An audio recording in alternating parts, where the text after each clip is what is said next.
it's Megan. I have a review for the Nars Dead of Summer Dual Intensity Eyeshadow Palette from the Klein collection. And I think I've already said this in like too many videos. I really like this collection more than I expected, and I ended up buying way more than expected, but it was kind of a combination of just some really great products and amazing packaging. Some of the best packaging I think I've seen ever. So you got, last year when they did the holiday collection, you got the box that was fancy. This year you got the case, which is fancy, which is kind of fun. And it's got that rubberized matte Nars thing, a really great mirror. And then there are 4 dual intensity eyeshadows along with the pencil.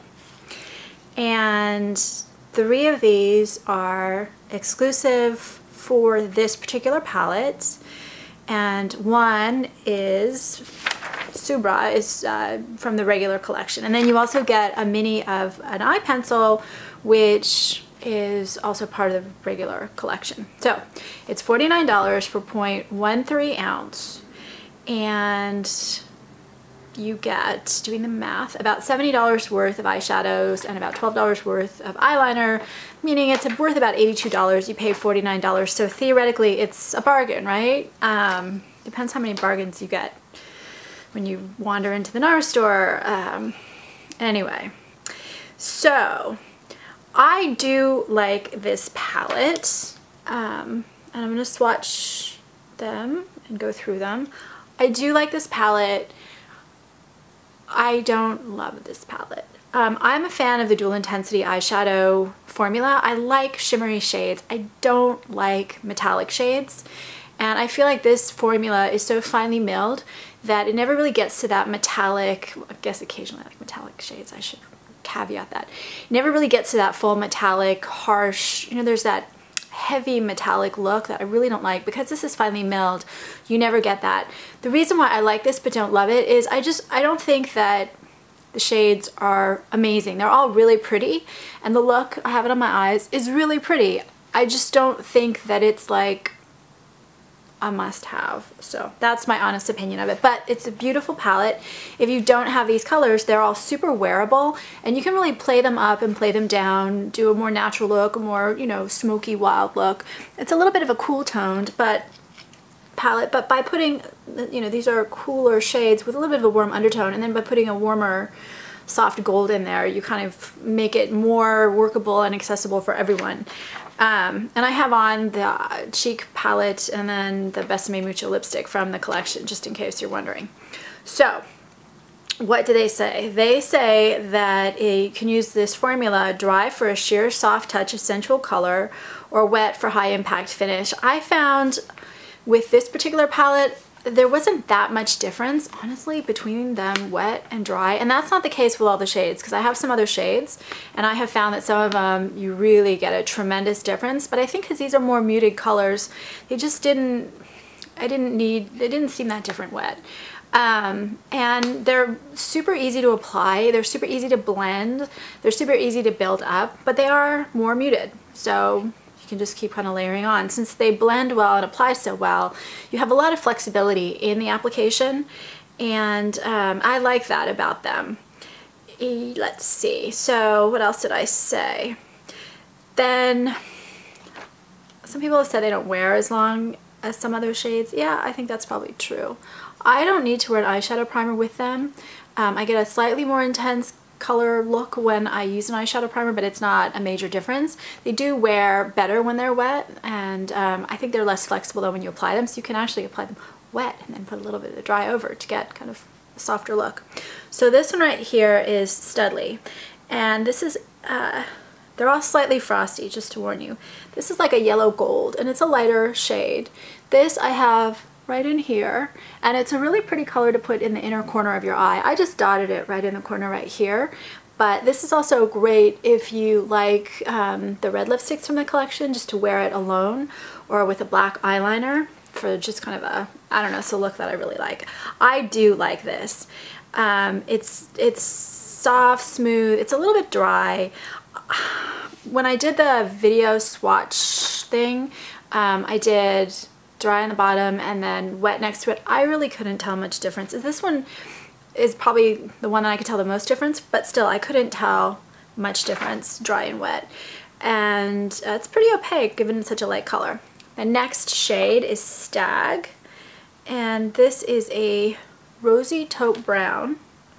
And this one, it looks rosy, like a rose taupe brown, but light. Here, I feel like it looks a little lavenderish on my lid. So I have this on the inner part of my lid, and then I mixed it with the Plum Subra down below. So it goes a little bit of the yellow, a little bit of the lighter one right here, a little bit of the plum, then a little bit of the black, just to get a real soft smudge look under. But I do think it looks a little lavender on. I love this color. I think this is my favorite color. I thought it liked Subra the best, which I don't have, and I guess has been in an eyeshadow palette before, which Nars does a lot of that, don't they? They repeat colors. But this one is really, I just think, beautiful. It's mostly opaque. It's very smooth. It's a little bit less choppy looking than Studley, which has a little bit of a choppiness when applied dry. And it's frosty, of course. It's a little bit semi-sheer, but that works with this kind of a color. Subra is a deep burgundy with a purple undertone to it. It's got a little bit of a blackened look to it. And this I have in the outer corner of my eye. And this one shows a little bit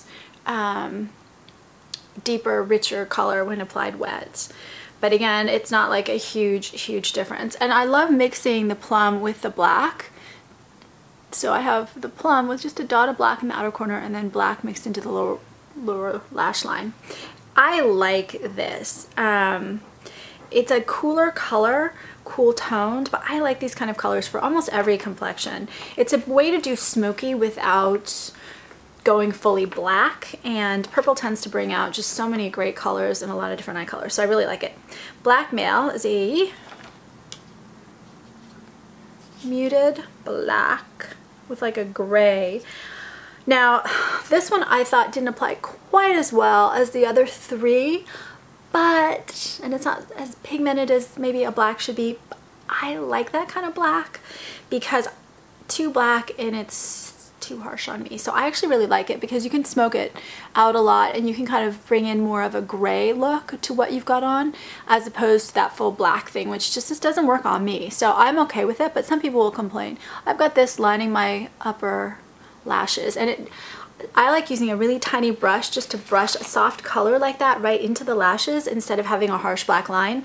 So for me, I was okay with it. It was not completely opaque, as you can see, when applied dry, and it's a little bit darker when it's damp, and so, you know, it's a good color. I don't have any real complaints about it. Via Veneto, I don't like this so much though.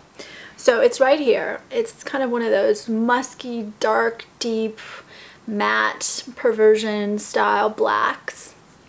I just don't think it wears as well as some of the others that are like this. It's very creamy. It wears better as an eyeliner on me than it does on the waterline or the upper waterline. So I've got it on the upper waterline right here.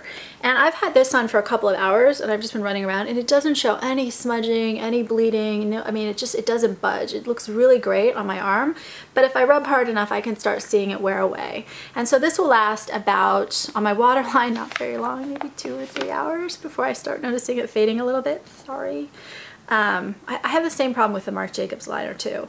And then as an eyeliner, it lasts 8 to 10 hours without smudging. And it is very creamy. It applies evenly. It applies beautifully. It's got a great texture. It actually does really remind me of the Marc Jacobs gel liner. Kind of a cross between that and the Urban Decay Perversion. Just doesn't wear as well as Perversion on me, but it also doesn't bleed as much as Perversion. So that's all I'm going to say about this palette. The eyeliner lasts, I said, almost 10 hours as an eyeliner. The shadows last somewhere between 6 to 8 hours. They start fading a little bit at 6, and then they're still looking good up till about 8, but I do see some fading. And then what's kind of cool about this is Nars put in, I just put it back, I shouldn't have done that. Nars put in, everyone should do this, but now I can't get it out. Nars put in a little holder here so that the eye pencil stays there, and it is twist up as opposed to needing to be sharpened. So this is a really cute, great-ish sort of eyeshadow palette. I don't think it's a must-have, honestly. If you're gonna get something from the collection, unless you're dying for this particular packaging, this particular picture, I would go with something else, but it's really, really, really pretty. Anyway, that's all I have to say about it. If you have thoughts, comments, suggestions, I would love to hear it, and please subscribe on YouTube. It helps me when you do. Thank you.